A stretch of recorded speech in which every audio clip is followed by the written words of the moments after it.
আমাদের সমাজে বেশিরভাগ মানুষের জন্য যাকাত দেওয়াটা সহজ, বিশেষ করে সাধারণ মানুষ যারা আমরা মধ্যবিত্ত বা সাধারণ যাকাত আদায়কারী, অনেক বড় শিল্পপতি ব্যবসায়ী না, তাদের জন্য যাকাত দেওয়া একেবারে সহজ।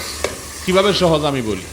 আমরা সারা বছরই আত্মীয় স্বজন, গরিব দুঃখী, আশপাশের পাড়া প্রতিবেশী টুকটাক সবাইকে দেওয়া লাগে কি লাগে না? লাগে। আজকে ভাগ্নির বিয়া, পরশু ভাতিজির বিয়ে, তরশু এলাকার একটা গরিব মানুষের চিকিৎসার খরচ লাগে।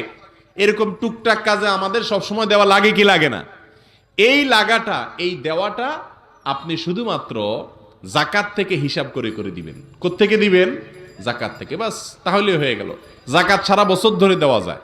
আপনি শুধু ডায়েরিতে বা একটা খাতাতে লিখে রাখবেন যে আজকে একজন গরিব আসলো, তাকে এটা দিলাম যাকাত থেকে, নোট করে রাখেন। বছর শেষে এবার হিসাব করলেন কত টাকা দিলেন, আপনার যে যাকাত আসছে সেখান থেকে আপনি এটা বাদ দিলে হয়ে গেল। কত সহজ।